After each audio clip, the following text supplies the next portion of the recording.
gathered together a panel of writers who are the absolute best at providing you this great epic stories that you want to read, however you want to do it. Ink on paper, pixels on a screen. And I'd like to introduce you to them right now. Starting up, we have Joe Abercrombie.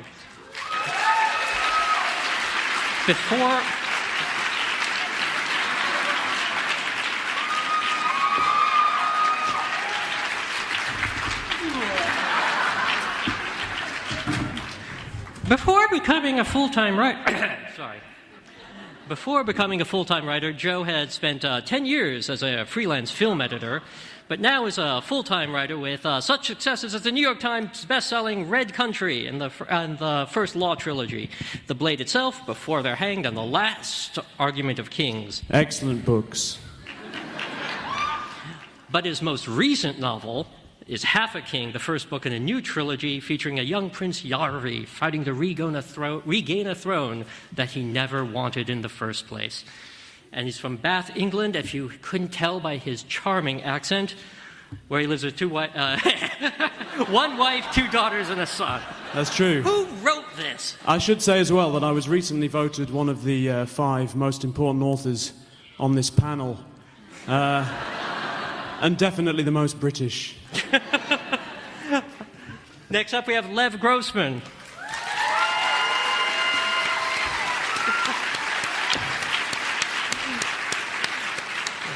Lev is the author of the New York Times best-selling Magicians trilogy, which is published in 25 countries. On August 5th, golly, that's soon, Viking will publish the final novel in that trilogy, The Magician's Land. In 2011, he won the John W. Campbell Award for Best New Writer. His essays and criticisms and reviews have appeared in Time and the New York Times and the Wall Street Journal and Salon and Slate and Wired and a whole bunch of other places, but the really important thing to know is that he had studied cello seriously for 10 years, but has now forgotten almost everything he's learned about it. And it's all gone. And we have Patrick Rothfuss.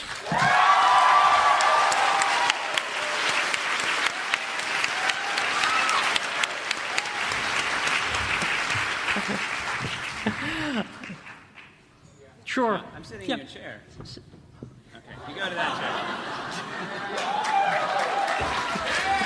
chair. Pat Rothfuss currently lives in central Wisconsin, where he teaches at a local university. The second book in his King Killer Chronicles, The Wise Man's Fear, hit #1 on the New York Times bestseller list. He's the winner of several awards, including the David Gemmell Legend Award for Wise Man Fear. He is currently... I was robbed. Robbed. And is currently at work at on his 3rd novel, and he has recently been named by me possessor of at least one of the top 3 beards on this panel.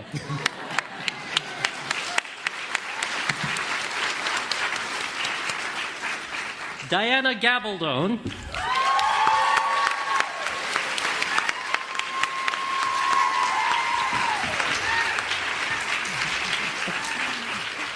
I'm sorry, which one of you on the panel is Diana again? Oh, the woman, okay. The one with breasts? Before becoming a writer, Diana spent many years as a university professor, holding degrees in zoology, marine biology, and a PhD in quantitative behavioral ecology, making it statistically likely she is the smartest person in the room.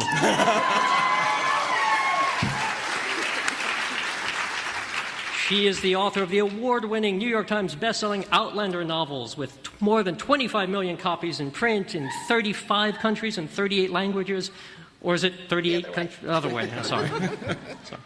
A series that has been described by Salon as the smartest historical sci-fi adventure romance story ever written by a science PhD with a background in scripting Scrooge McDuck comics. On August 9th, fans will be able to see Claire, Jamie, and the rest of their favorite characters come to life when Starz premieres the highly anticipated Outlander series, in which Diana serves as consultant and advisor.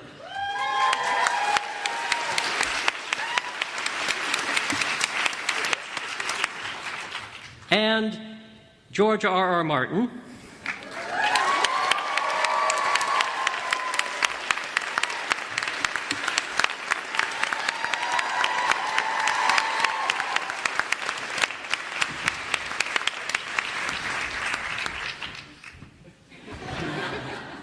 I have to read this. I'm contractually obligated.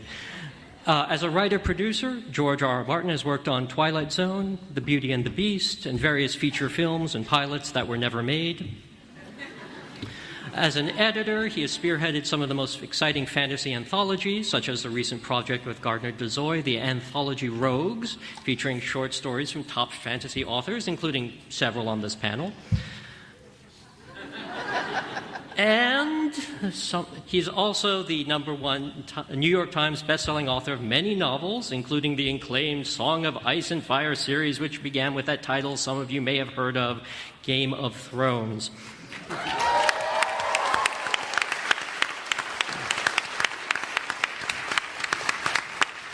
In 2005, he was called the American Tolkien by a clever and erudite scholar and observer of the human nature.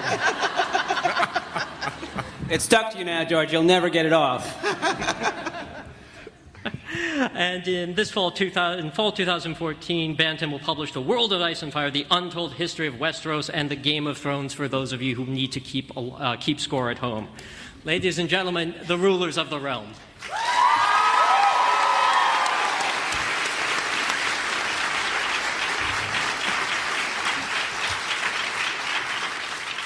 So we're here to talk about epic fantasy writing, and I think one of the wonderful things about epic fantasy when we put those words together, when we think about it, is we know that every story needs to have wonderful characters, and every story needs to have a beautiful setting. But in this style of writing, we up the ante that much further with the kinds of worlds that are built. And so I'd like to ask our panel what their approach to world building is when they go and concoct their stories. Start with Joe. Should we start with you? Your approach to world building, sir. My approach to world building is similar to many other areas of my work. I make stuff up. That's got to be the first and the cornerstone of the approach. But I think also, I do a lot of research is an odd word to use. It implies precision, but I read stuff, historical stuff. A lot of historical non-fiction, and that gives some sort of details which help to provide some authenticity to a world. So the rest I make up, some I steal, which really is how writing works as far as I'm aware. You steal the good bits, and then you make a few details up. Ka-ching! I mean, has anyone really got anything to add to that? I don't see how. Diana, does that jibe with your understanding? Am we live? Yes, we are. Yes, absolutely. I decided to write historical fiction because I was a research professor. I knew how to look things up. Said it seems easier to look things up than to make them up. And if I turn out to have no imagination, I can steal things from the historical record. So yeah, it works really well. But I do have an advantage over these gentlemen in that I'm actually working with history. There's a lot more written about that, so there's a lot more to steal from. I work with history, too. I just throw out the bits I don't like. Keep the good bits, file the serial numbers off, give it a new name, and hey, it works just fine, Lannisters, Starks, Lancasters, Yorks, hey. My God, I just got that. You're spoiling the whole thing for me now. Lev, how about for you? In your stories, in the Magician's Trilogy? I recommend this to writers just starting out. You begin with Narnia, and then you systematically defile and degrade every part of it. Ka-ching! I've learned so much here. I don't know how I'll be able to unlearn it. Honestly, I thought that I made things up, and then people keep sending me links to articles saying, wow, it was really clever that you took this from such and such. And I'm like, yes, I did. Yes, I did. And somebody said, wow, I didn't realize that you spoke Gaelic, but this word that you use that means this in Gaelic. And I'm like, I am clever. So my advice would be just taking credit for every accident that happens also is a strong element of the world building. Although, in all seriousness, I will say there's a big push to write what you know and all of that, and to steal from the best. Good advice. But one day my roommate came home and found me watching, like, Warlock 3. And he looked at me, and his look made the sound that all of you just made, which is... And he said, "Yeah, working on your novel, eh?" And I said, "Actually, I am. You know, I am working on my novel. And you know what?" And I pointed at the screen. I go, "Right there. No glowing crystals and bat demons in my book. This is what this movie has taught me. You know? I want that not in my book." Like, half of deciding what you want to do is deciding what you don't want to do.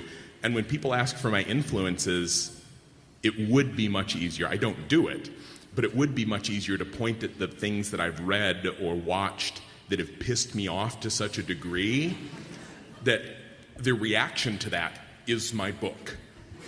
I don't know what that says about If you don't like my work, you can just say so. You don't have to do it in front of all these people in this way. Are you certain this wasn't a scheme to try and make your viewing of Warlock 3 tax deductible in some fashion? It still counts as research.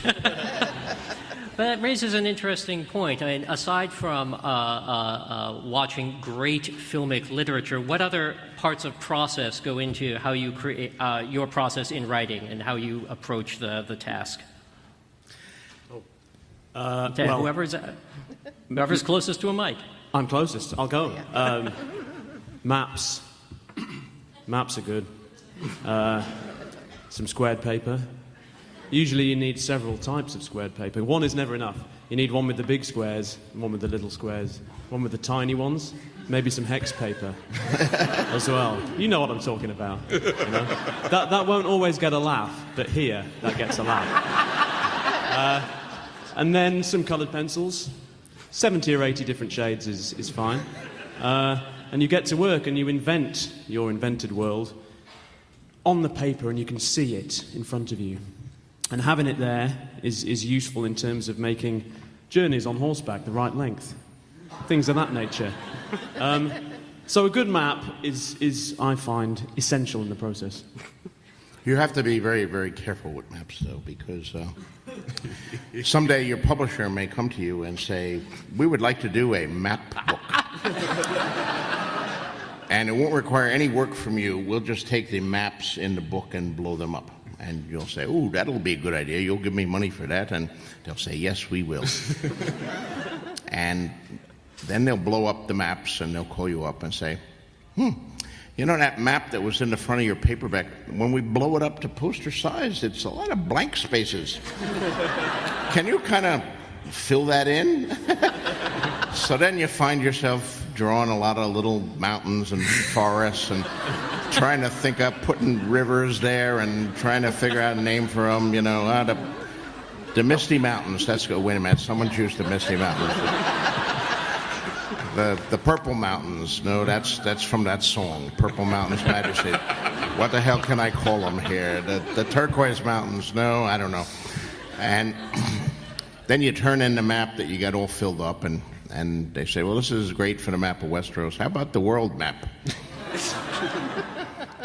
Okay, here's the world map. I got it. It's mostly blank, but I'll fill that in too. And then they fill it in. Hippogriffs. You You need lots of hippogriffs. Yeah.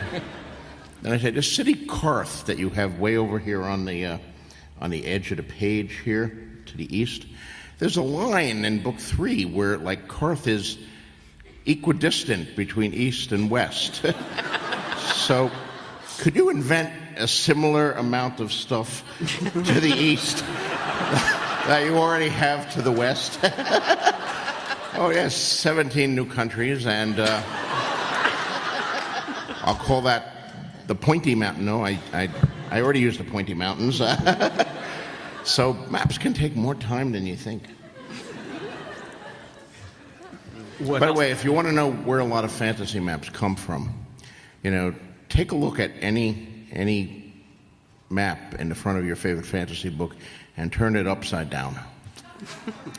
You know, my Westeros began as upside down Ireland. You can see the fingers of the Dingle Peninsula and stuff like that. I changed things. Yeah, you look at Robin Hood's Six Duchies, it's upside down Alaska. It's really... Oh my God, George, you're really telling clear. all Yes, the it's upside down Alaska. That's awesome. Secrets of fantasy writing. Here's how I did my map. I go, okay, I've got the colored pencils, right? And I've got a graph paper because... You got a 10H? Well, a 10B? The full range. You need all of them. That'd be telling. And so I know a big chunk of this story is going to happen in a big city. So I go, right, why do you have a big city? Well, it's usually a conflux of trade routes. Okay, so what makes trade routes? And I'm like, well, rivers are really influential there, and there's some political boundaries, but let's start with the river. And I go, so where do rivers come from? I'm like, so I look and I'm like, there's mountains, and then there's the lay of the land, and then there's aquifers. I'm like, okay, so how does an aquifer work? And so I start doing this research, and eventually, that's the secret, is to effectively become infinitely recursive, and then 14 years later, you eventually finish your map.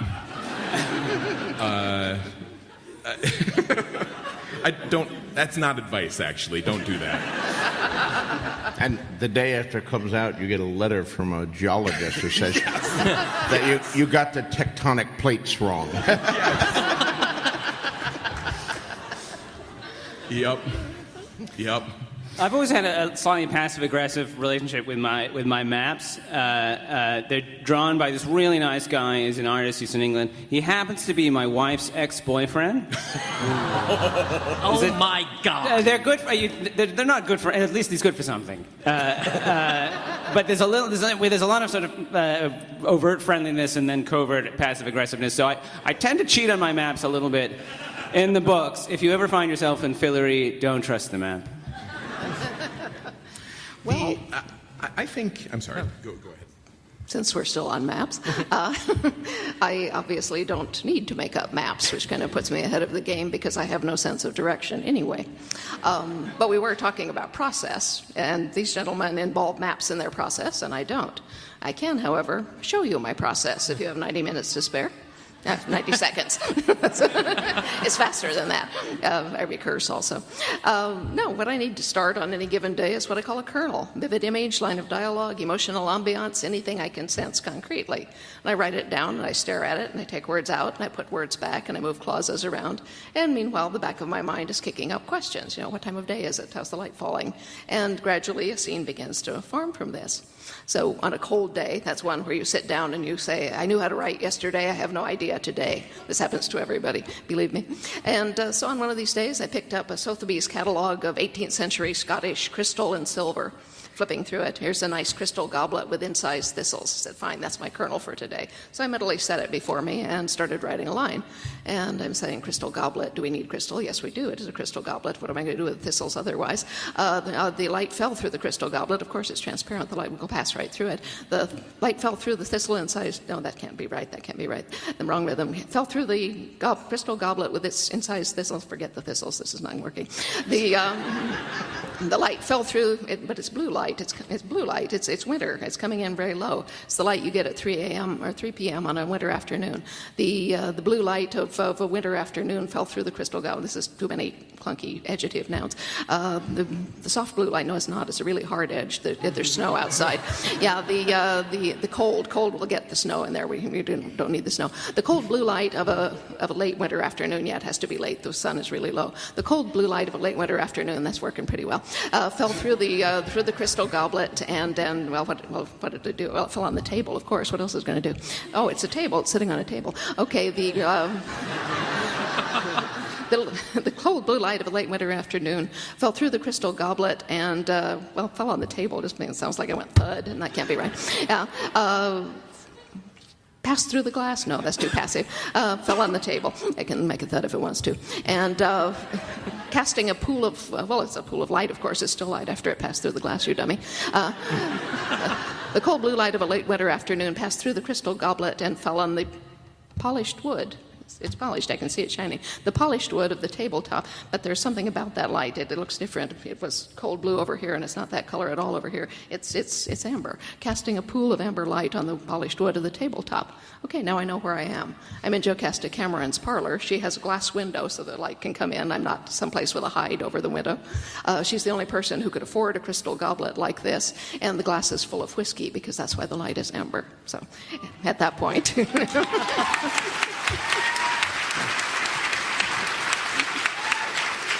How it works. It's slow, but we get there. You have a fascinating scene, yes, but I have a handful of hex paper. So, you know, yeah, you do things your way if you like, but... It casts an amber light on the graph paper. Well, and just maybe to put a bow on the whole map thing, the question that I like to ask when I find myself feeling compelled to write anything or do anything in a book is I say, why am I doing a map? Thank you. And if the answer is because I like maps, that's okay. But then I'm like, why should I feel obliged to have a map in my fantasy book? And the answer is usually, well, you just kind of do with secondary world fantasy. And then you go, well, why is that? Well, because everyone does. Well, why does everyone? Well, Tolkien did. I would suggest the answer is so people will know where things are. And that helps. But I actually think, That's too easy, George. if you trace it back, Tolkien, is kind of the granddaddy of fantasy, and his shadow is long, right? But why did Tolkien have a map in his book? Because there was a map in his book, in the story. It was a part of the story. And so when they bring out the map, and Thorin is there, and they're in Rivendell, and Elrond says, oh, moon letters, you go, oh, wow. And you flip and you're like, there it is, it's here, I get to see the map that they're seeing.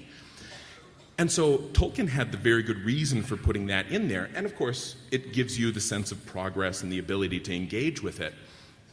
But the reason he did it is not necessarily the reason you should do it. If you're just kind of following in the tradition without thought towards the ultimate purpose and how it serves the story, you've left the path of wisdom. That's my second Tolkien quote, right? And similarly, a lot of people follow in Tolkien's footsteps. You think, if I'm writing a fantasy novel, I need to have a bunch of created languages, because Tolkien did it, and it's kind of become a tradition. But Tolkien didn't do it for tradition. He did it because he was a language geek, and that's what he loved. And I am not a linguist, and so I need that to make my world realistic, but I don't geek out over it. I'm a geek for currency. And so my economy, I actually have it all worked out, and that filters into my books. And so that's important. Nobody ever spends money in Tolkien's books because he obviously didn't care. That wasn't a thing for him. And so when people ask about world he did care when they stopped paying him royalties in the pirated editions. That would have come out in the sequel. Yeah. But when people say, what should we do? I say, you're a geek for something. And if that's herbology or the nature of the night sky or plate tectonics, it's revel in your geekery, roll around in it, and make that a part of your world, because that will be really interesting to the people reading it because you're interested in it. Whereas if you try to do something because you feel like you're supposed to, I don't think that's the best way to really enjoy yourself and make a vibrant world.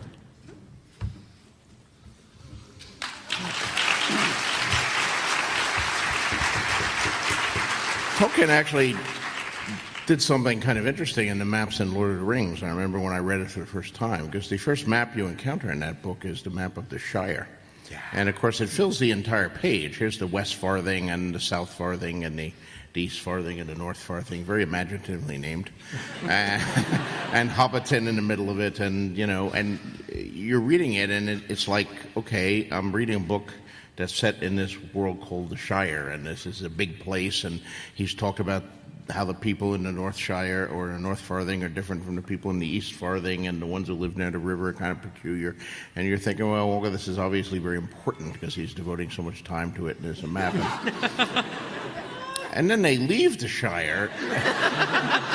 They go to Bree, and they cross the Barrow Downs, they get the Ribbon down, and suddenly you get another map, and you can barely find the Shire. It's this little tiny kind of thing over here, and there's a whole gigantic world, and there's this wonderful feeling of, holy shit, I've just been reading about the backyard here. I thought I was having an epic journey to get from Hobbiton to Bree, and the big danger was the mushroom farmer. But really, there's more going on than this. There's an whole enormous world, and I love that feeling that it's sort of he pulled the rug out from under you. The first map is just a feint. Well, it's an interesting point. So, when you write, if you're not writing for the ghost of Tolkien, who are you writing for? Who is your first reader? And how do you know it's okay for that person to read what you've written? Oh, let's see. Well, my first reader is actually me, and that's who I'm writing for. Yes, you guys don't actually matter. If you have more than one reader, there's absolutely no way to please them all, so you might as well not bother. But as for the actual set of eyes that's laid on my stuff once I've written it, that would be my husband. I've had him for 42 years, and so I'm reasonably sure I trust him by this time. But he's the only person who reads pieces as I write them, because I don't write in a straight line, I don't write with an outline, I don't plan the books ahead of time. So what he gets are these little disjunct pieces, which works because he doesn't really read books.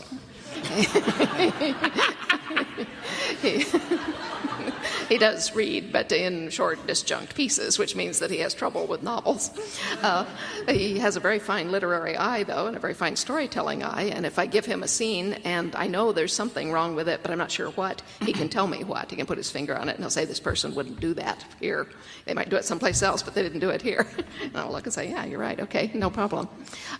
He's very valuable. And it's good to have a first reader who you trust, but it depends what you're trusting them for. I can trust him for things like that. I can discuss the overall march of things. And he's also pretty good for manly things. Being the possessor of a pair of testicles, I can say, look, operating in the grip of testosterone, what would this person do? Because it's not what the sane person would do, mostly. And,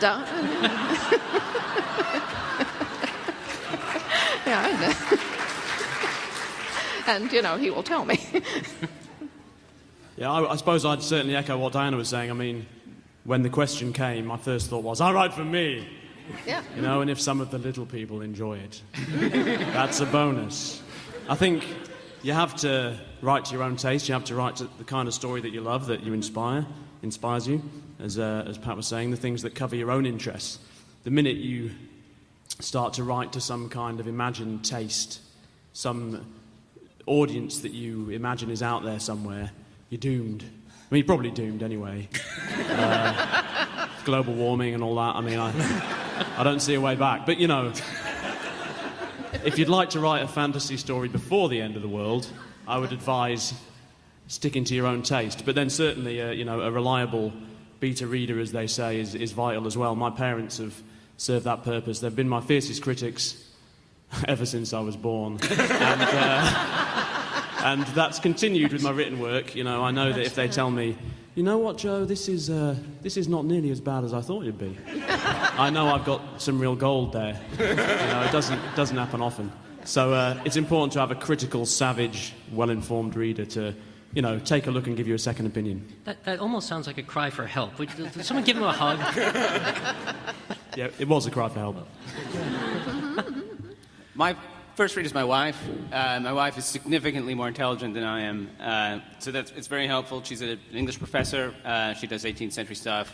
The bar is Jane Austen. I'm never going to get near that bar. I can't even see the bar, but it's good. There's a bar up there, and I can show her quite early drafts. because, you know, I mean, my wife could see my early drafts. She's seen some terrible things in her day. She can look at those too. And I write for myself. I'm an asshole. I'm very uncharitable. I know that I'm going to be tough on myself because I'm a very grumpy reader. And that helps. It's good to have a grumpy reader around.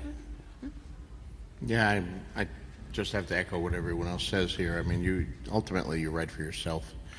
I've known writers who have tried to write for the audience or for publishers or for trends, and I've seen them spend years and decades running from one trend to another to try to be successful. I'll write some science fiction, I'll write some cyberpunk. Cyberpunk's very hot.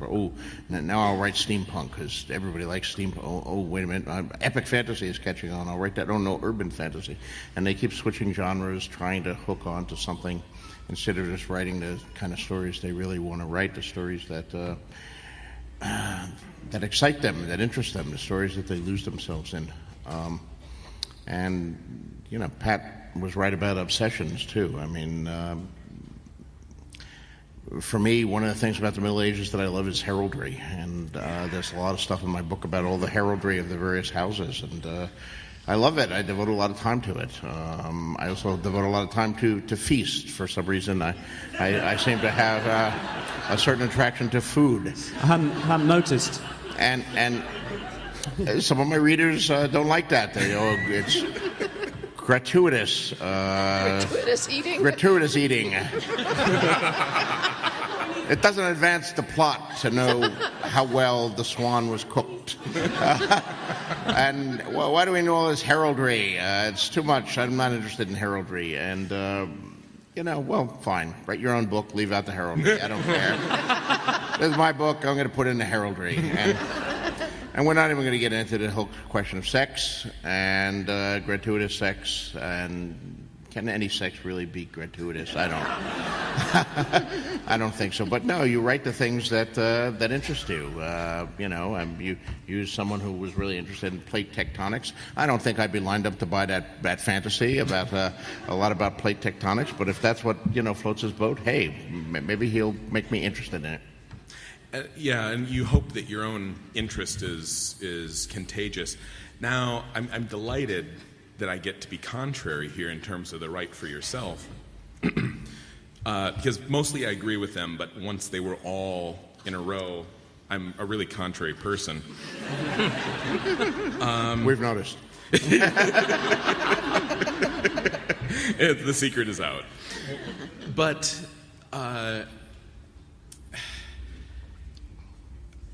I have for the first book, I probably had 200 or 300 people beta read it.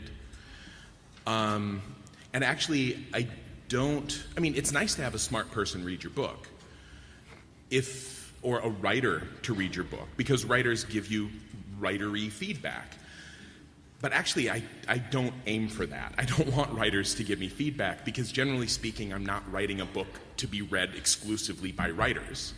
I just want people to read my book. And so a plumber reads my book, but he also happens to be a part-time musician, and he goes, so there's this part in the book. And I'm like, oh, really? Thank you. Whereas writers know a lot about writing, other people know a lot about everything else.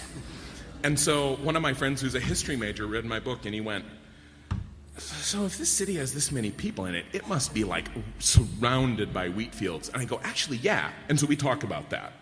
Somebody else goes, actually, lutes have 14 strings. This is 12 years into writing the book, right? And now, it wasn't a musician I gave the book to. I gave it to an aquatic toxicology person who was working as a graphic designer. And he goes, yeah, 14 strings. If one of them breaks, it's not a big deal. And I'm like, shit.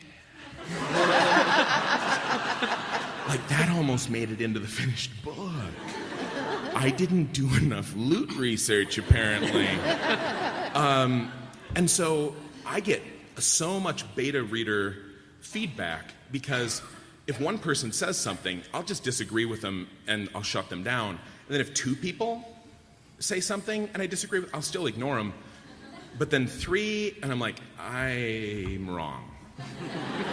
But if you don't have 3 beta readers, how can you get there? If you don't have maybe 10, 3 people might not comment on this thing. And again, I'm not offering this as advice. This is a confessional thing that I'm doing right here. This is a part of my court-mandated therapy. It's a safe space. It's okay. Where I'm obsessive in gathering this feedback and seeing how people really feel about it. And so I'm writing for that. I'm using them as a representation of this mythic, perfect audience that you imagine when you write. And then I kind of, they're my control group. I don't even know what I would call them. But it's essential to my process.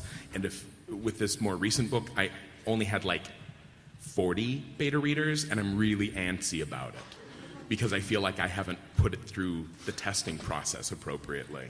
See, and you know how crazy this is, right?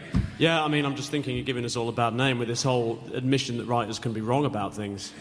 That was the part that really worried me. I think you need to talk to your union rep about that whole wrong thing.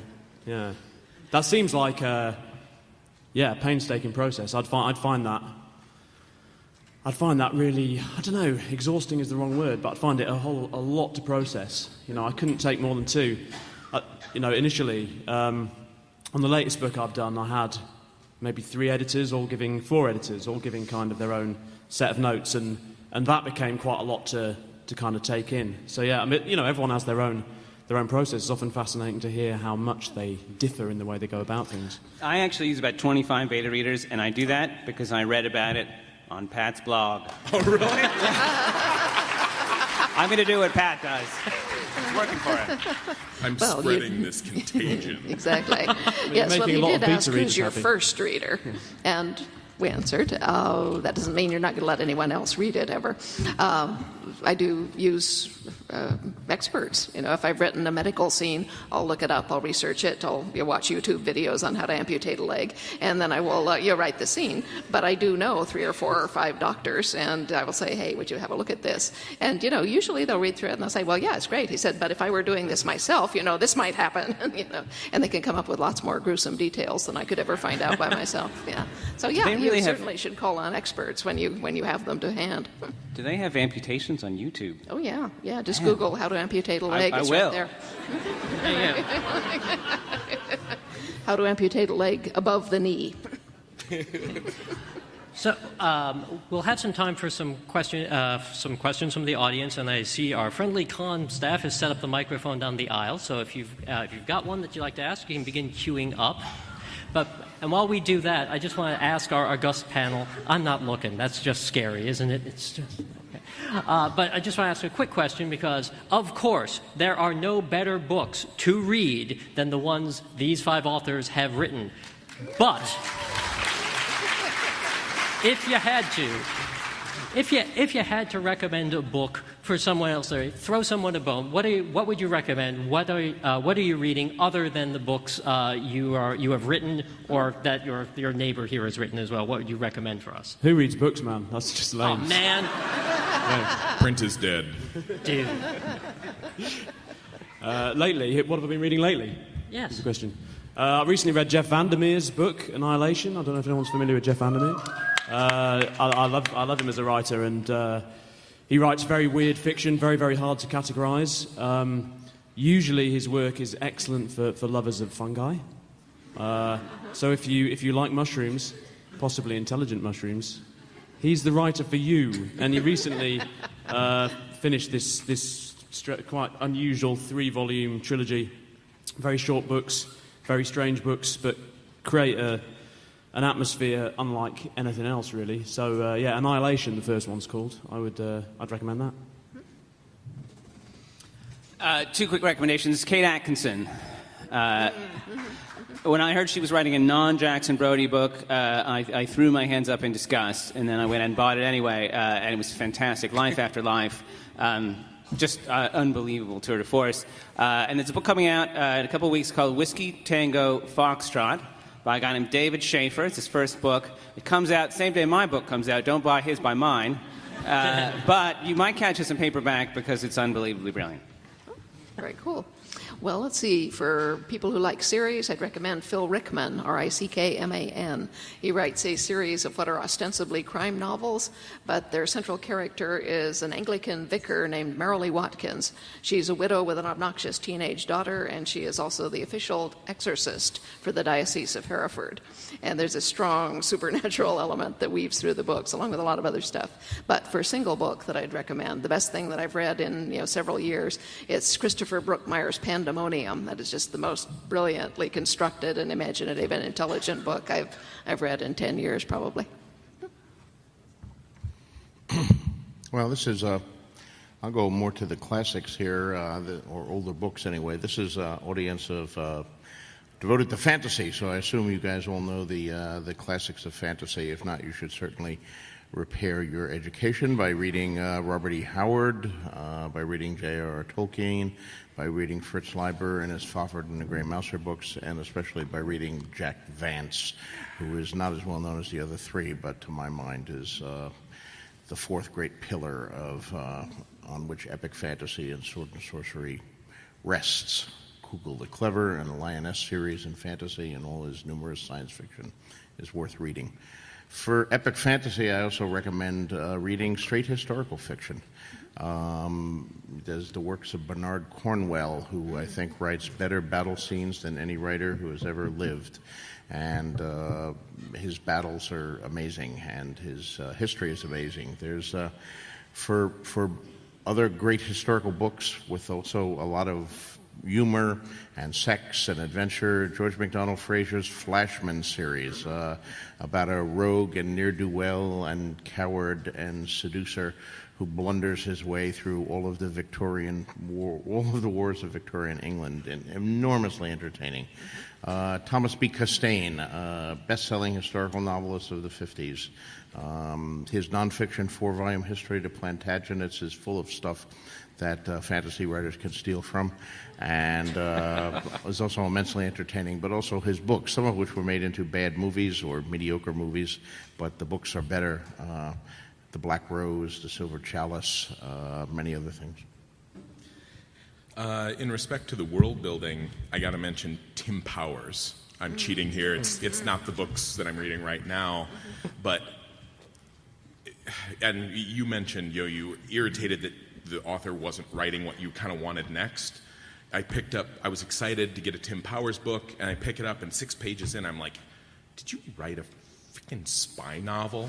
I'm like, I could not give less of a damn about your spy novel. And then 8 pages in, I'm like, oh yeah. But in terms of world building, it's set in this world, and he starts with the Bible and Shakespeare and real things and Mount Ararat, and then eventually I'm there are Jan protecting the borders of Russia, and I'm as in Jinn, the genies. And I was like, well, yeah. And I'm like, wait, no. I know this is probably not true, and this is true, but where the hell did you make that connection where I didn't realize you were leading me down this path? It's amazing. It's amazing. It's called Declare.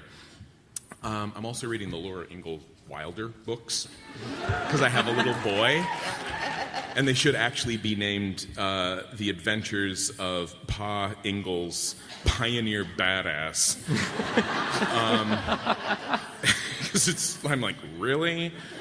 And you'll learn a lot about world building there too. It's just keeping your eyes open. You can find this stuff anywhere, because talk about building a world. I live in Wisconsin, and I have learned things about pioneer Wisconsin reading these books. And I'm like, wow, I guess I can make cheese now. Just stunning stuff. And it's extra good if you have a kid. Will come in handy when the zombie apocalypse comes, your cheese-making skills. Ding. Yeah. So should we take some questions? I think we should. Hi. I just want to, first of all, say that I've read at least one of each of your books, and thank you for bringing in a world today when things are kind of tough, a world that we can escape to. So thanks for that.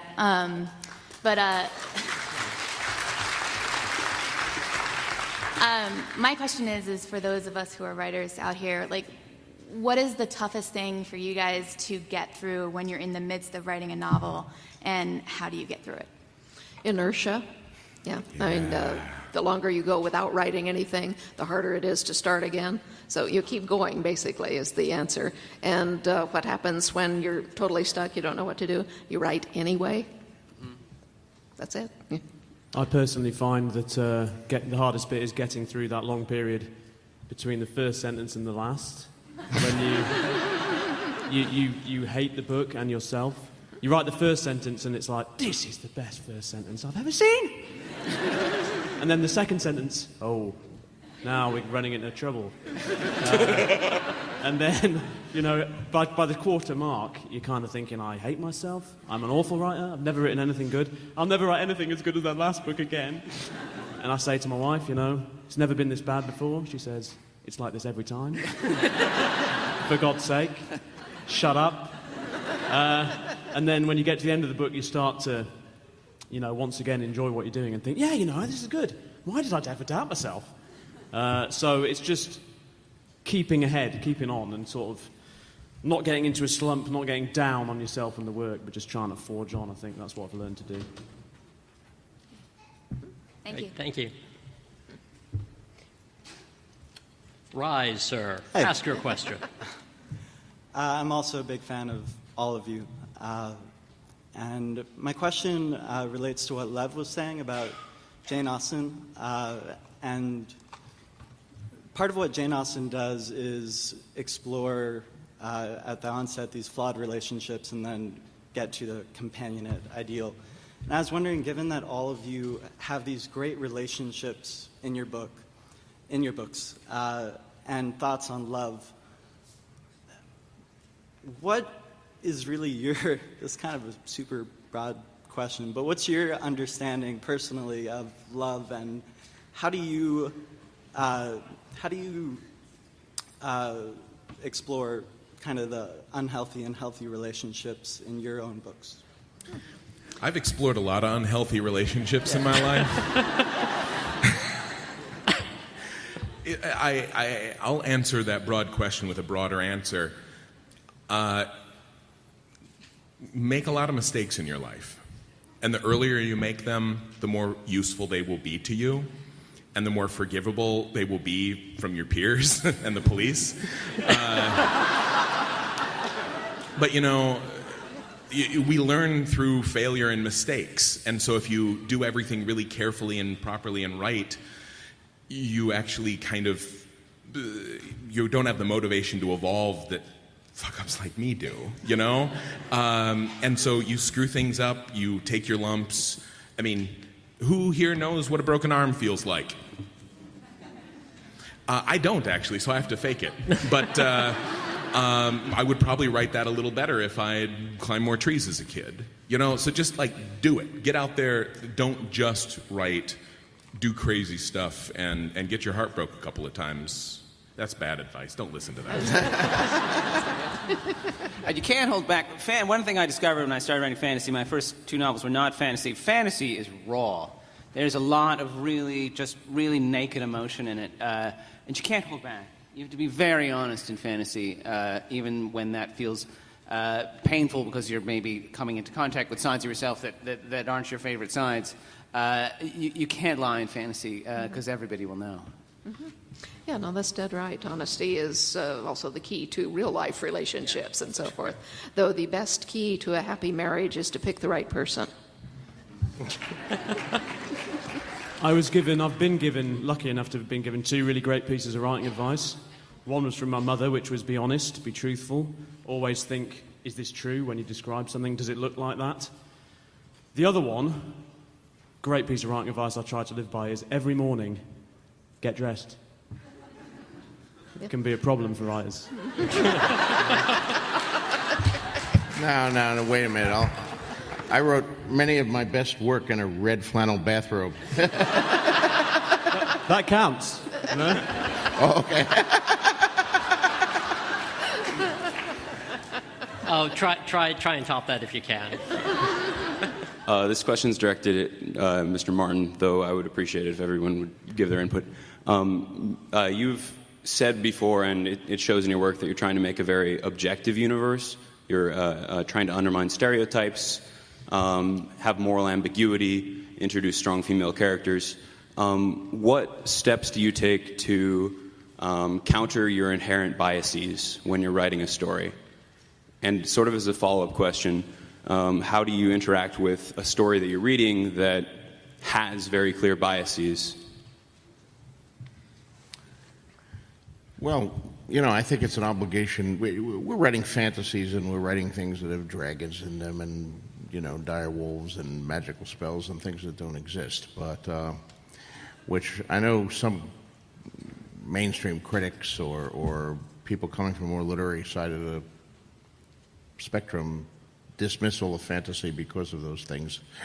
But regardless of whether a story has a dragon in it or a spaceship or anything like that, I think the ultimate core of it is still the human heart in conflict with itself, as Faulkner said, and is the obligation of the writers to tell the truth as they see it. And that's what I try to do. I mean, I try to look at the world and you know, tell the truth, be true to my own characters, be true to my own feelings. The world's a complex place, of course. Some of these issues are extremely complex issues. One way I tackle them, at least, is by having a cast of thousands in which people can have differing opinions on these issues. For example, you mentioned writing strong women characters. This is something I get asked about a lot, and, you know, how do I write strong women characters? I don't set out to write strong women characters. In fact, I don't set out to say, I am now writing a woman. I just create a character. You know, my focus is on individual. This is Cersei. This is what she would think of this situation, given her upbringing and her personality and the psychoses or neuroses that drive her and her goals in life. This is Brienne, who has a very different outlook on life. She's going to take things differently. You know, you build up the characters as individuals. You talk about the question of biases. The biases that I think will bite you in the ass most easily are the ones you don't even think about, where you're just writing something and you haven't even noticed that it's biased because it's so ingrained into the culture and into yourself and the way it's brought up that you don't even stop to question it. And of course, you can't stop, if you ever want to finish anything, you can't stop to question every word in a 1,500-page manuscript, or it will take even longer than my books do. But you do need to be conscious sometimes if you're called on something, and examine whether, you know, some unconscious or subconscious bias was at work there. Be open to that kind of criticism. Well, if there's one thing we've learned from this conversation is that it can be very difficult to finish things, but unfortunately I've gotten the sign we are at the close of our time today, so my apologies to the rest of our questioners. I would like to thank all of you for coming, of course, and to Joe, George, Patrick, Lev, Diane.